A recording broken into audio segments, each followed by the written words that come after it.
Hi, everyone. This is Jason Barrick of Wall Street for Main Street. Welcome back to another Wall Street for Main Street podcast interview. Today's special guest is a returning guest. She covers mortgage finance, housing, commercial real estate, and macro. Melody Wright, thank you for joining me again.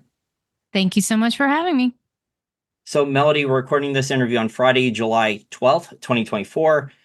The home builders ETF, I just looked at it. I haven't looked at it since our last interview a couple months ago. It's at an all-time high again. It's at 108.56. I didn't think I'd see it keep going up with mortgage payments where they are. I want to get your thoughts, though, on some of the headline articles I'm seeing out of Florida and out of Texas. Are we finally starting to see prices fall a lot in those markets?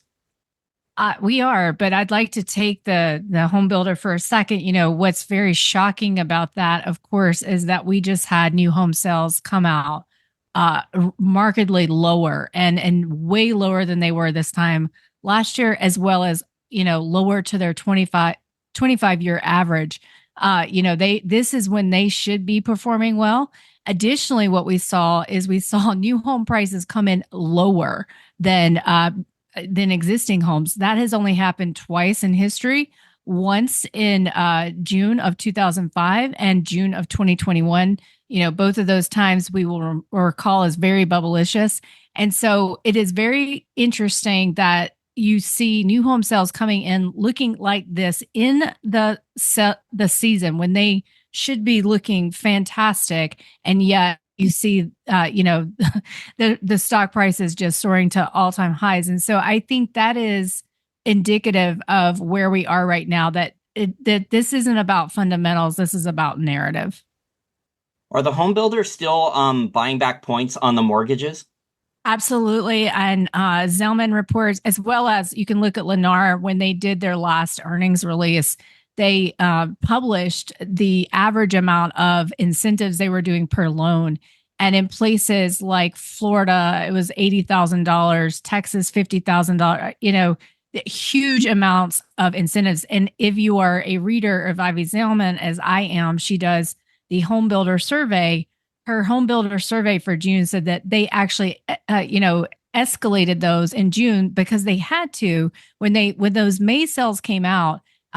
Builders are not like the existing home market where they might have time on their side. They are production oriented, and they've also made promises to the street. And so the builders are going to go out there and do everything they possibly can to move product. And that's how people should think about it. It's an assembly line, it's product. And that's very different from the kind of psychology of an existing homeowner who may think they have time on their hands. But unfortunately, what's going to happen is a lot of these new build communities are right next door to existing communities, and those comps are going to undercut the existing home market. And I've seen a lot of other videos and people walking through the homes and showing some of the listings. I know you've done these for over a year now, but other people are starting to follow on your research work, follow on top of that. And it looks like the two major states that have some of the worst amounts of oversupply, it's Texas in like Dallas Fort Worth and Austin area Yes. in the suburbs. Like the average person, can they actually afford like a single family home that's $800,000 or $1 million with the monthly mortgage payments right now? Absolutely not. I mean, our median household income in this country is around $77,000. I mean, they cannot afford your basic mortgage payment, and they absolutely cannot afford these increased property taxes and insurance. And it's all over Texas, San Antonio, Austin. You're seeing it in Texas and Florida. But I want to warn everyone. This is how it happens. You get one of these states, and they lead the nation. And North Carolina, South Carolina, these places are right behind. Atlanta is in serious trouble as well. And so, we're just seeing the early warning signs in these states, and we will definitely see other states follow. So the prices for Florida and Texas, some of these areas, so like Florida, I think it's what 60 to 90 minutes north of Miami. Texas, you mentioned San Antonio, Austin, Dallas, Fort Worth suburbs. They're building home prices that are unaffordable for the average person. They're over $800,000. Is that because of the cost of the home builders and they have to make a profit? They think that they can't make a profit selling a home lower than that at a lower price point? I think that's what they say. And I think, that there's probably some truth to that as to where we have ended up in terms of regulations and, red tape, things like that. But at the end of the day, it doesn't matter because it simply not sustainable. There aren't enough people that can afford this. And, that we also have headwinds in front of us. The economy is decelerating. Additionally, at some point, AI will get figured out. It won't be in the very near term, but that is a headwind to a lot of people. And so there's nothing on the horizon at this moment. And, I'm an optimist. I believe we'll probably figure something out, but there's nothing on the horizon at this moment that is going to bring sustainable incomes and jobs so that people could afford these homes. They cannot afford these homes working 3 part-time jobs. Yeah, I totally agree. Unless they have a parent or grandparent that's paying for Correct. almost the entire value of the house, like paying down a lot of the mortgage, as here in the DC metro area, there's a lot of people that are getting help from their parents and grandparents paying over 50% of the mortgage down. So someone has like a $200,000 job, their parents or grandparents are paying for 50% of the luxury condo or 50% of the townhouse value. So the mortgage payments are doable. But the numbers are staggering, Melody. We're up to what, $400,000 average home price now Correct. here in the Yeah. US. Yes. The monthly mortgage payment in a major city or metro area. I mean, here in the DC metro area, I know you visited in the last couple of months. For a home price that's over $800,000, it's 6,000. I think it's over $6,000 a month for a monthly mortgage payment. Even if you have like a six-figure job, that's like taking away the majority of your monthly income. Right. And anybody who's been in the, banking business as I have understands that you never want to go over that 30% of income because then your ability to repay is severely impacted. And the problem that has happened in all these automated underwriting systems that are being utilized by the agencies, Fannie Mae, Freddie Mac, FHA, et cetera, these things are they've people have learned how to game them. They also have, inherent flaws. Like, for instance, the credit scores that we have seen that were inflated during COVID due to all of the, programs on not having to pay rent. You can't get evicted. You don't have to pay your mortgage. You don't have to pay your student loans. And then as well, they don't take into account your outstanding debt, say on student loans. Instead, they took into account your monthly payment. And so the way that we always used to think about ability to repay has really gone out the window. And it's done so quietly because, 85% of mortgages are owned by, the agencies. And so I don't think a lot of people realize this, that in reality, you had private markets back during the GFC who did some of this non-traditional lending. Some people call it subprime. I think that sort of obfuscates a lot of what happened back then. But today, now what you have is government sponsored subprime. So by agencies, for our listeners out there who are not familiar, you mean Fannie Mae and Freddie Mac, and they end up owning the majority of the mortgage-backed securities in these 30-year mortgages that only Americans are able to use? Correct. Yep.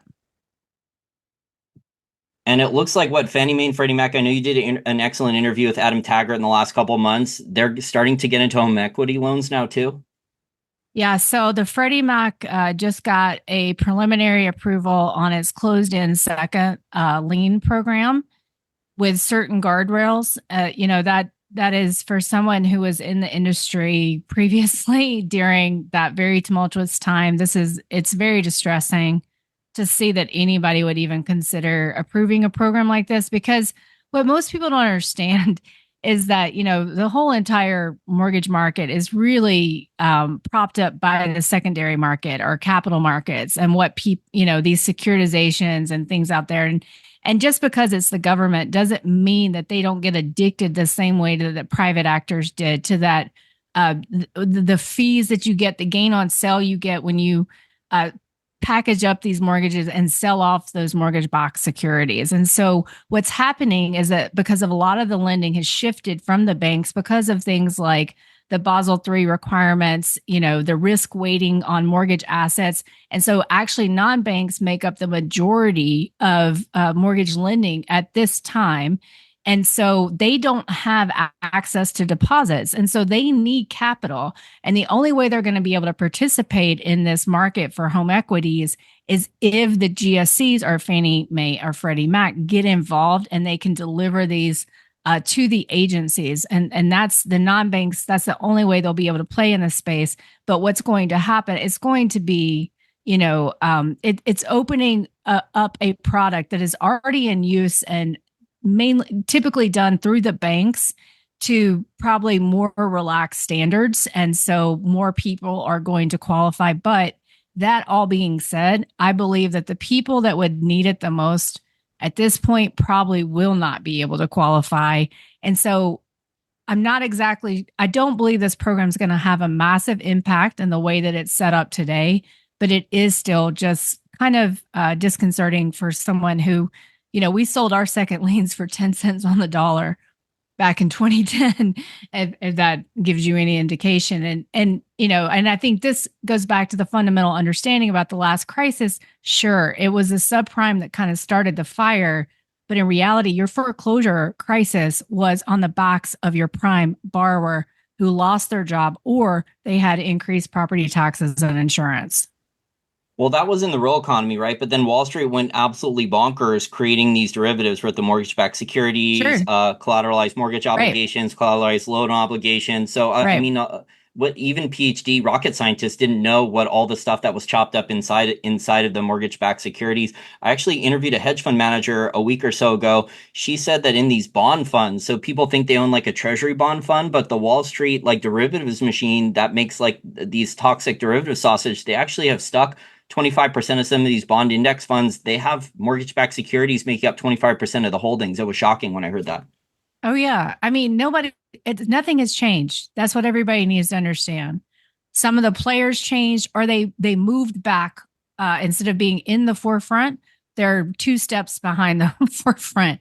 So nothing has changed. And we have CLOs, these collateralized loan obligations full of this commercial real estate risk. And the banks have chopped, they've done these synthetic risk transfers. I mean, nothing has changed. It's just that either it's hiding in a different corner of the market or it has a different name, but it's Well, the same thing. well, I would say it's probably tougher for the average person out there to get a mortgage, right? Because you need a higher proof of income, you need a good credit score, unless you're doing games, and then also for like the average person, don't you need over $100,000 in cash too? So No, you need. Oh, you don't. There's ways around no, that. no. So you live in a very expensive market, right? And so a lot of what you're describing is almost like a jumbo loan. But in reality, and that is where we really have to discuss the bifurcated market. We have sort of the super prime, and then we have the prime and non-prime. And I'm putting the prime with the non-prime because, recently in a consumer sentiment survey, they basically are starting to look at the economy the same. That was not historically true. But if you're in middle class or non-prime, it's much easier for you to get a loan. FHA loans can go down to as low as a 580 credit score. You can do as low as a 3% down payment. You can also get down payment assistance from the state because there's still $5 billion left in funds from COVID for things like down payment assistance. And so in reality, what we all believed, say maybe coming out of 2012, at the end of the cycle, even 2019, that for a regular borrower, it was going to be hard to get a mortgage. That has radically changed since COVID. Okay, yes. And then also during the pandemic, there was the mortgage forbearance, right? But Correct. Yeah. you described this in a lot of detail in the Adam Taggart interview that shockingly, the average person out there thinks, oh, I still have a lot of home equity left. But the way the mortgage forbearance worked, it just added it back to the back end of the mortgage. Correct. And what I cannot find out, Jason, and I have done my level best by talking to everyone in the industry, trying to ask questions of different reporting agencies. I honestly do not believe that any of those payment deferral balances are being reported in any of the schedules that people use, like the Fred schedule on mortgage equity withdrawal and things like that. And so you've got 1.5 million borrowers at least, and I think it's probably more than that. This is based on the last Treasury report that took the payment deferral as their option for curing their forbearance. And those are sitting at the back of the loan. And I really cannot find evidence that those balances are being counted anywhere. Wow. Well, it sounds like there's going to be an oversupply of homes in certain markets like Texas, Florida, and elsewhere. Or do you think there's undersupply in other markets? I honestly don't. So, this is, it comes, I don't believe there are very many markets in this country where there is undersupply of housing. Is there undersupply of affordable housing? Yes. Is there undersupply in some cases of available housing because short-term rental, long-term rental institutionals have come in and, snapped it up? Yes, but I think as things start to calm down from COVID and people realize, I just had one of my good friends from ex Twitter, Kenny Cat PhD, did a great little video on Nashville and the myth about there were 100 people moving there every day. And he took every single county surrounding Nashville. And I'm not talking about right now where we know that they've had net migration out. I'm talking about the years of the COVID boom at the heights. There was nowhere near 100 people moving there each day. So there has just been so much narrative, and I think it's going to take a while, but pretty soon people are going to realize, especially with those 15 million vacant properties that the boomers largely hold as they retire and as they look around and say, you know what? I can't afford these property taxes in Florida on the second home anymore. I can't afford this insurance. This is nuts. Or Texas, or really, it's not just those two states. It's all over. It's North Carolina, it's Maine, it's Colorado. It's all over the country. So if you have a second home, you're going to be asking yourself, why am I keeping this albatross around my neck when I could, invest it in short-term treasuries or money market funds? And this narrative that you talked about, that's what's helped propel the home builders exchange traded fund and the share prices Correct. up. So that means all the people in the industry that benefit from higher stock prices, all the insiders, they get to cash out, they get to diversify their holdings, they get extra profits because a lot of their compensation is tied to the stock options. And then if they get in trouble, I mean, I could see rules changes and bailout similar to what Congress did with the home builders in 2008, 2009. Correct. I'm Yep. friends with hedge fund managers that were short the home builders back then. They got Yep. screwed over so badly on the rules changes. I have told every time I talk about the builders, I say, be wary because they will get saved in one way or the other. So I don't give investment advice, but I don't want people to think that we're, operating in a healthy market where this is about their profits. They will get saved. I mean, and that is why, when new home sales were announced last month, the White House did a press release on their building initiatives, and that went out on the wire prior to market open on purpose. Wow. So front running. Yep. Absolutely front running because so the useful idiots that are in our government have, hook, long, line, and sinker bought this narrative, and they're just so worried about the poor little builders not being able to continue to build because the economics don't work for them. And so they are, as you and I know, it's a small group of people and they live in a bubble, and they're not going out and looking at what's really going on out there. And so that announcement was absolutely to save home builders, and it did. I mean, there was barely a blip that day, and new home sales missed by a long shot.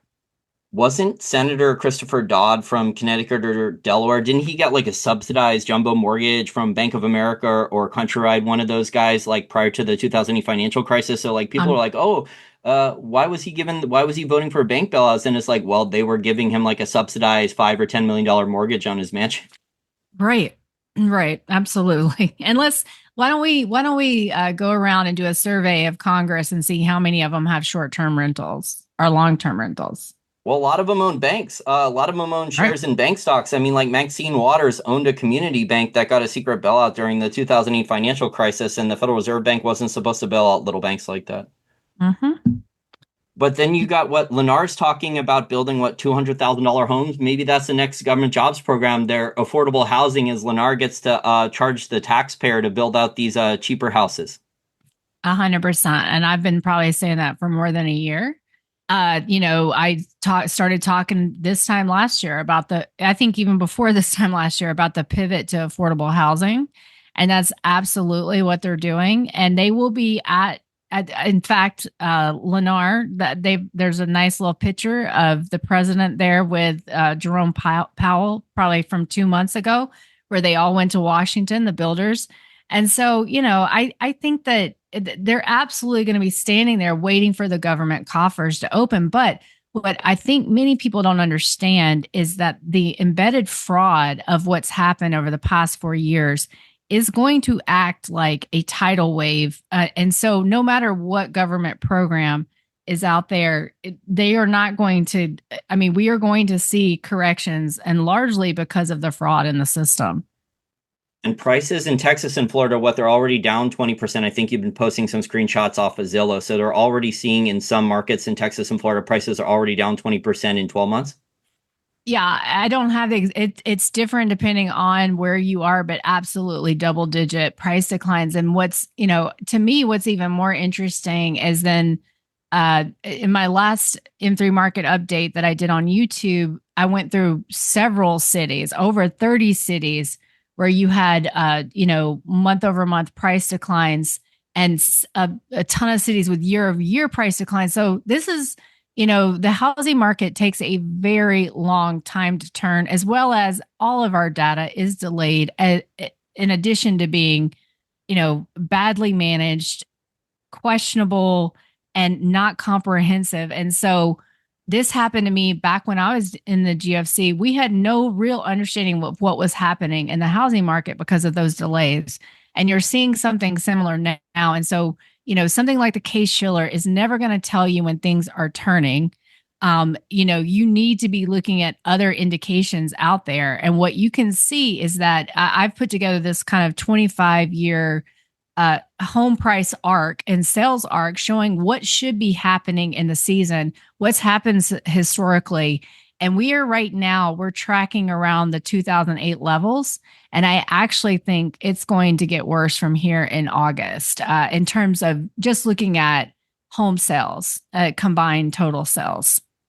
But the governments need higher property taxes, right? So now you're in a conundrum where the government needs, if the federal level, they need higher capital gains taxes for home sales. You have the new laws now for the National Realtors Association, which might reduce selling. You also have people who locked in a lower mortgage rate around 3% years ago. Do they want to sell? They don't want to sell if they don't have to. So you have all these incentives in place to where if home prices do fall, the government tax receipts, they could collapse.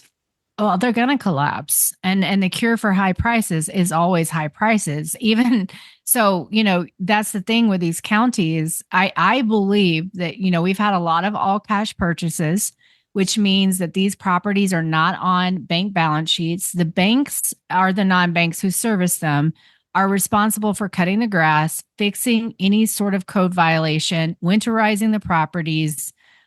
That's their responsibility when these things are in default, whether you're in the home or not.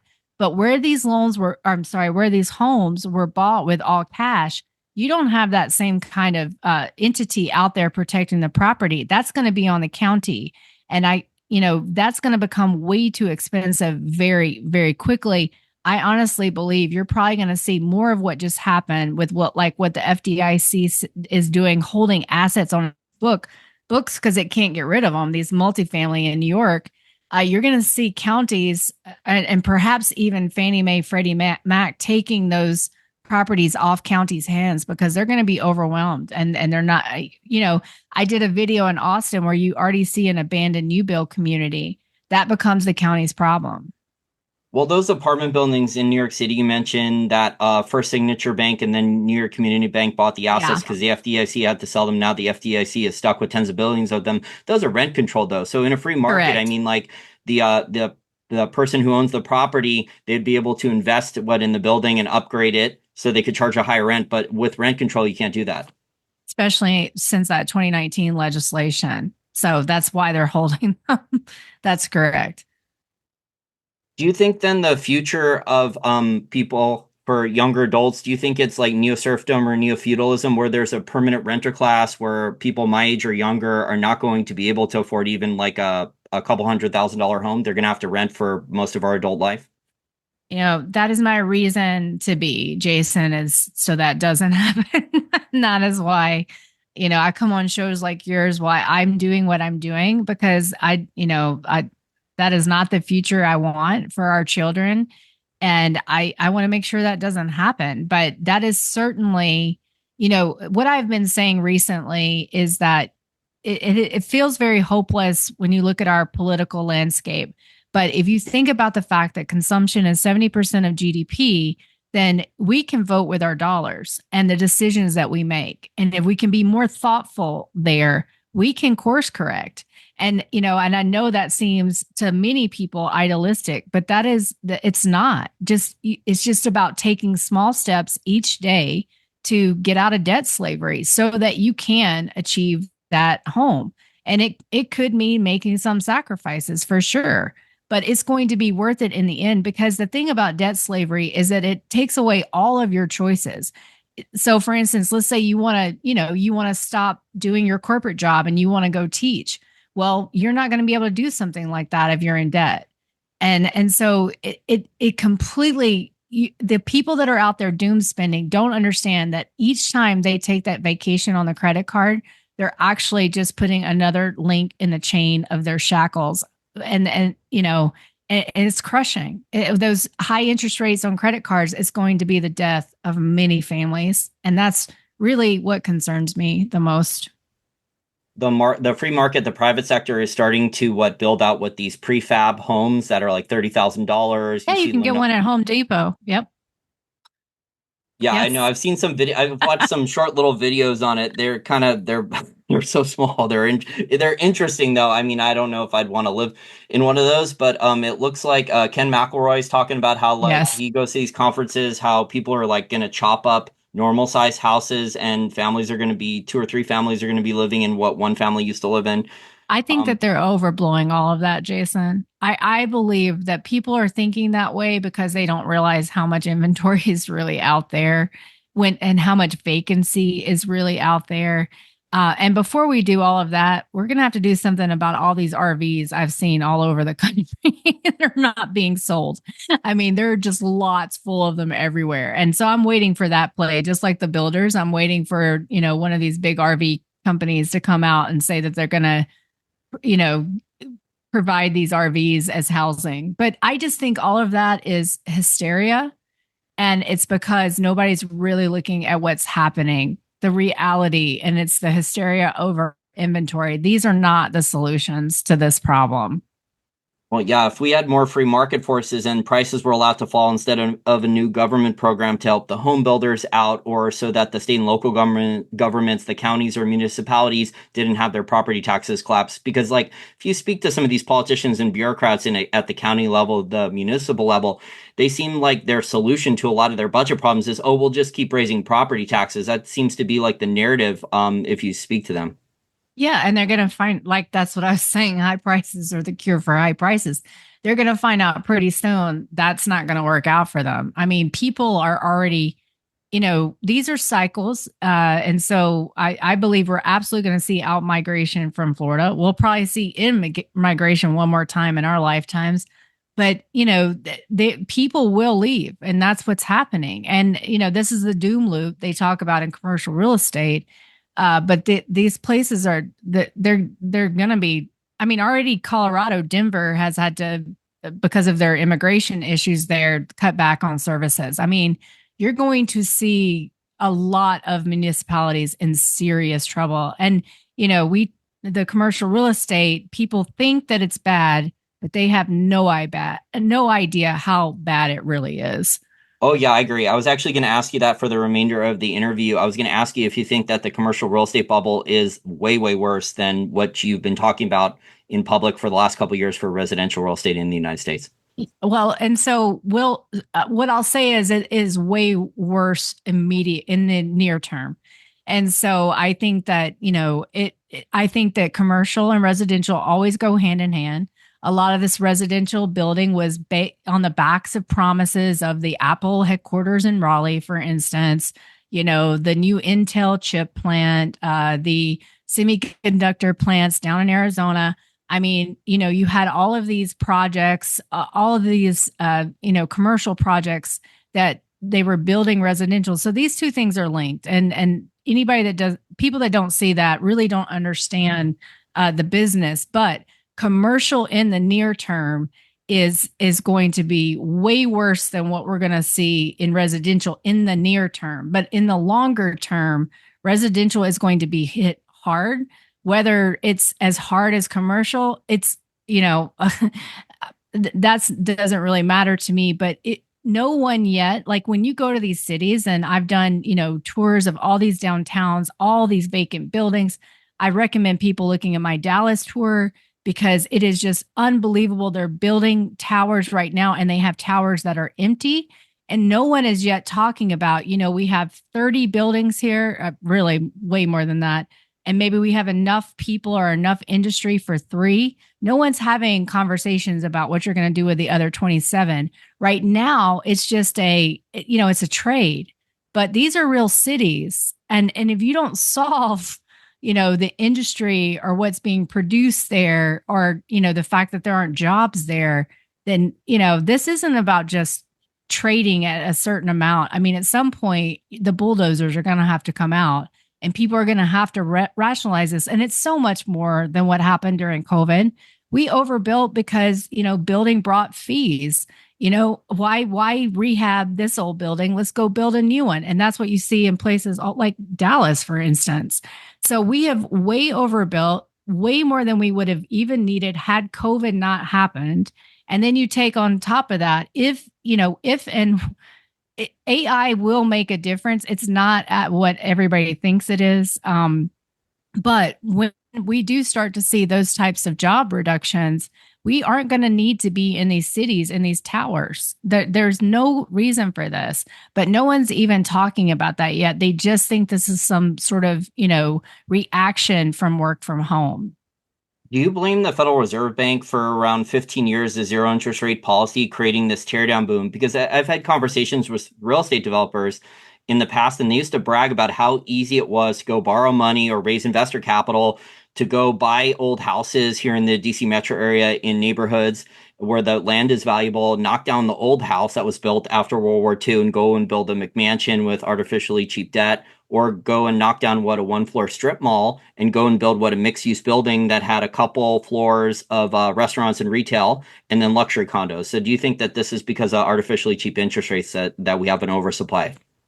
So I absolutely think that's part of it. But I also think we have to take responsibility as a society. I mean, it's also things like the repealing of Glass-Steagall. I mean, we've made so many choices to hyper financialize this economy over the past 40 years that, yes, of course, there's blame, for these federal agencies.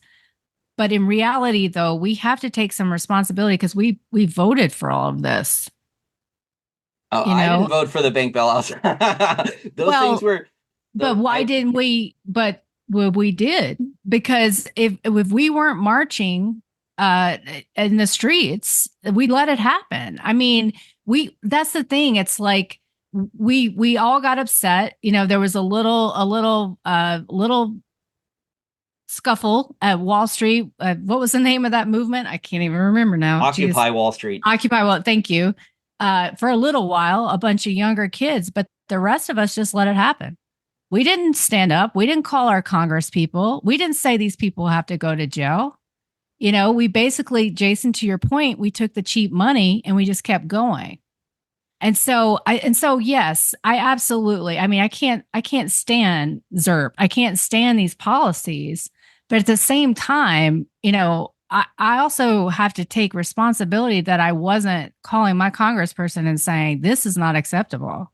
Well, there are people in Congress that are trying to grill people at the Federal Reserve Bank, but the Federal Reserve Bank, like the Board of Governors and the Fed chairman, they're unelected bureaucrats. I mean, there's no accountability there. So, I mean, like so that portion is true. However, Congress, a lot of people feel that they have acted illegally. So why isn't that discussion being had? I mean, we all know that they acted illegally. And so again, this is about, of course, we are not an educated populace. Don't get me wrong. And most people don't even understand what the Federal Reserve is, and they don't have time. And I'm not blaming people. I'm not saying that, but I'm saying that if we're going to get out of this, blame is not going to help anybody. We have to take personal responsibility and be accountable for taking the steps to demand something different. And right now, it's as if many people are just asleep. And so I just don't, all I'm trying to say is I absolutely blame these ZERP policies for a lot of this, but that's not going to get me anywhere. And so I have to start thinking about what gets us out of this situation. And I got to tell you what doesn't is talking about the Fed 24/7. That's not going to change anything. Yeah, exactly. And with the free market, we need more affordable housing, but then Congress tries to get involved in this, and most of the time they end up making things worse. Do you think that we're going to see some type of government program in the not too distant future where people in Congress try to subsidize the conversion of these office buildings downtown that you said were empty? They're going to spend $100 million or more on each building, converting it to apartments or condos? Well, yeah, I mean that 42 billion, right? I mean, we'll see what happens with the budgets. But yeah, I mean, we're already seeing all of that. We're seeing some of the craziest stuff ever. In Atlanta, Georgia, there's a community called the Melody, ironically, and it's shipping containers, which costs like, I think 500,000 a piece to refurbish for affordable housing. I mean, we are just to the point of absolute lunacy. And it's always, and I think I just saw a funny story about a Boeing trash can that cost $52,000 that the government paid for. I mean, we are just so beyond the only way. I mean, honestly, like, the overturning of the Chevron deference, I think is a really important move. To your point about these administrative bodies that are just acting, it seems, without any sort of, guardrails. And so I believe that with the overturning of that case, that there is now an ability to challenge these agencies on some of these acts. And I hope that we start, one, as a people demanding better, but two, that that we actually start challenging when someone like the CFPB, for instance, just goes out there doing the craziest stuff. I was in the mortgage industry. They could have, if they felt I was a bad actor, they could take me to a trial where I could not have legal representation, and they could ban me from the industry for my life and impose fines. And I could not have a lawyer. I could have an attorney present, but they could not speak. And so these are the types of things that have happened, in the sort of in our government and with these shocking. Government.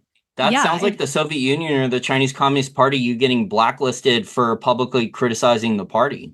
No, so this would have been when I was in the industry as an executive at one of these companies. If they had felt that I was in any way, had gone against their standards, they could, or felt that I had acted, and again, against their standards, they could have taken me into a court proceeding where they questioned me, but I could not have legal representation. I could have an attorney present. And so no one should have that kind of power. And I think that what's happened is, in many ways, even all of our branches of government seem to have wanted to give away power, and they're not acting the way that they should. And I think that this decision actually is setting the groundwork that we can have the separation of powers that we need. It's going to be more effective than it was previously, because you could do this deference to these administrative bodies. But I'm also maybe being a little idealistic there as well. But it did seem to be kind of a step in the right direction. But, honestly, until we demand better, we're not going to get better. Well, the problem now in states like California is it's so inefficient and takes too much time and cost of capital and red tape to build houses and apartment buildings and stuff like that. I mean, by the time you've gotten all your permits, government approval, environmental impact studies, I mean, you could be looking at over a decade for construction.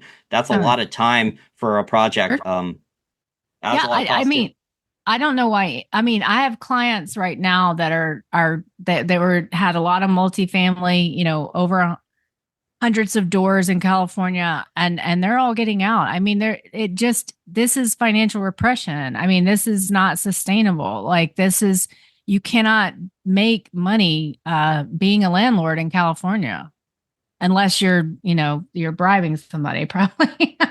Well, do they have rent control there yet, or they're about to put that in? I don't know if they have rent control, but like for instance, if my client is building a new multifamily building, they have to have a certain percentage dedicated to affordable housing in every building. And so, I mean, there's just all kinds of and the red tape.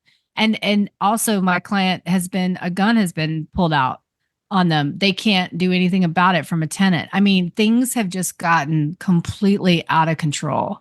And back during the Great Depression, everybody wanted, before the Great Depression, everybody wanted to be a landlord, were landlords, very similar to now. And after that, nobody wanted to be one. I mean, and I feel like we're seeing a very similar thing. Everybody wanted to get in for passive income, on the long-term rental, short-term rental.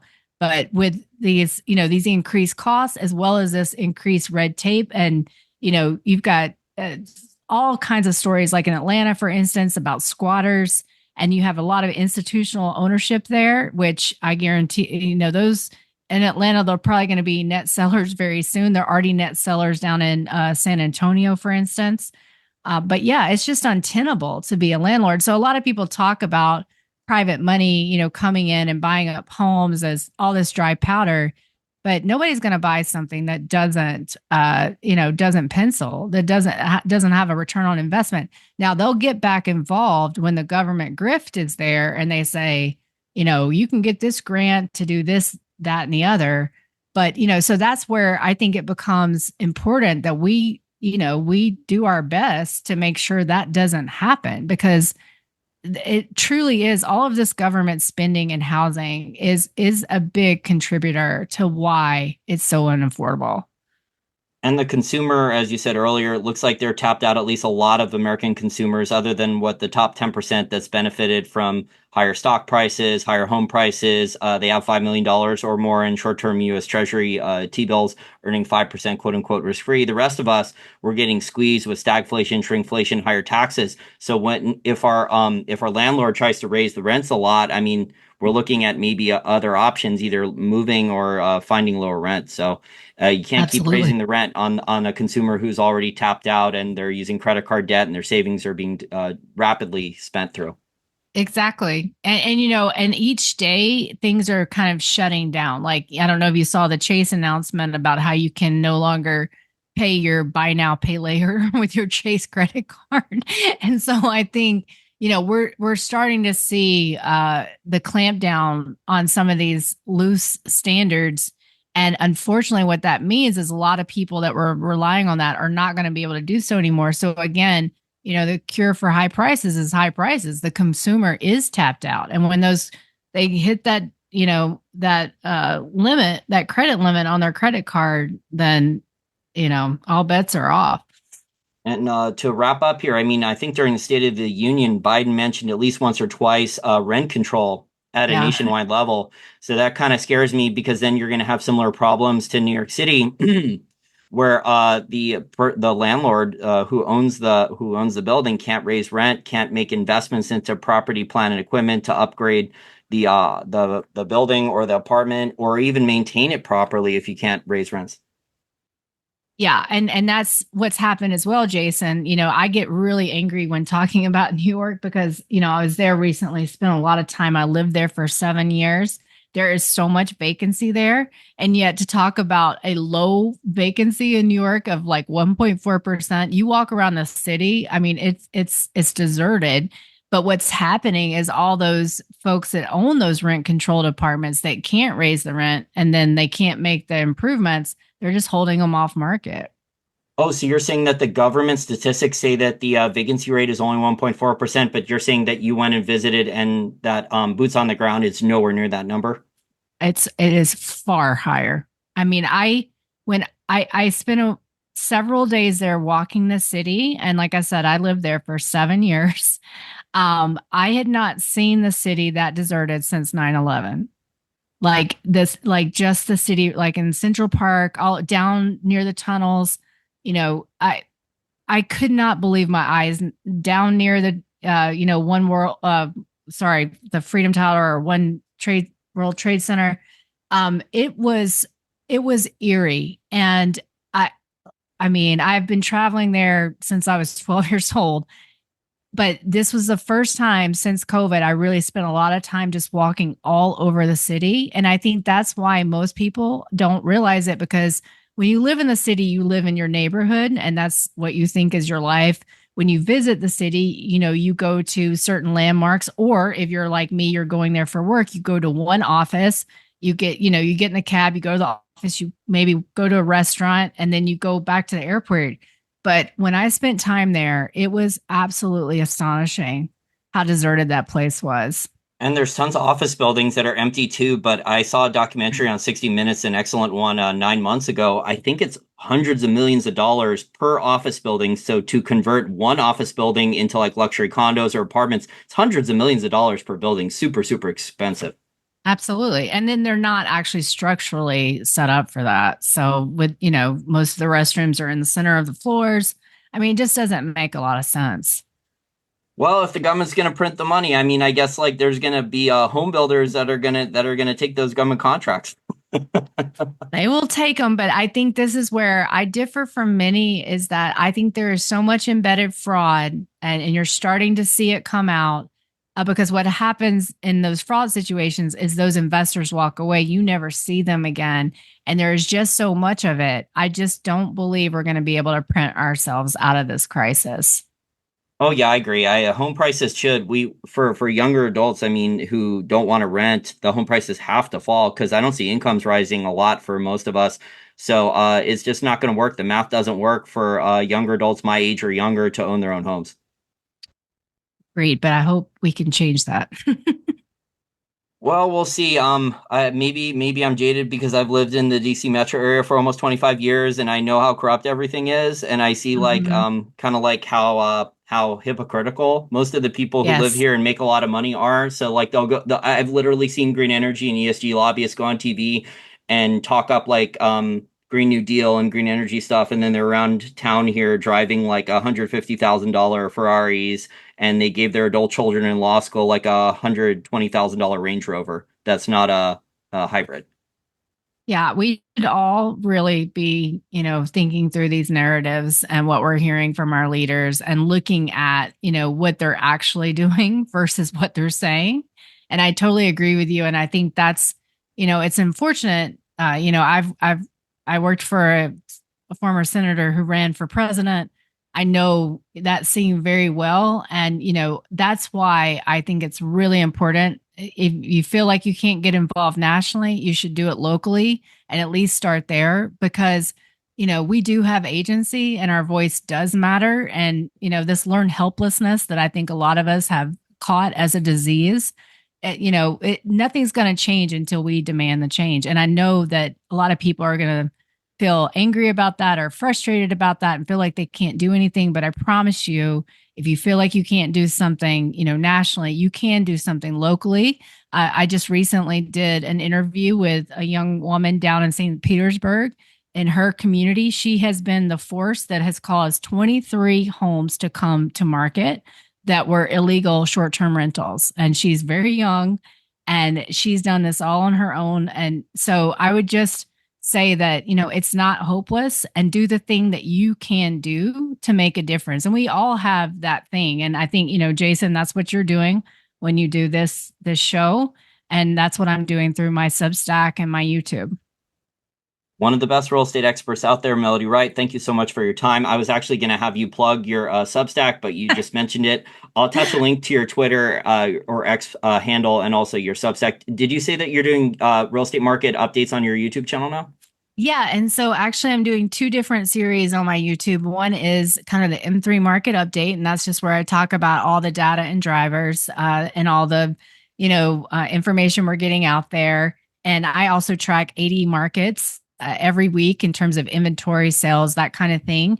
And then I have a new series called The Forgotten American, and that's where I'm going to be interviewing just regular people from all across America that I meet either through my travels or through, social media that are working to change and working to address this wealth inequality and housing unaffordability. And so I'm really excited about that because when I was out on the road, what I came to understand is that people out there on Main Street absolutely understand what's going on. It's those of us that just kind of walk the halls of FinTwit or a certain section of social media that really don't understand. And so I really want to provide a platform for those voices.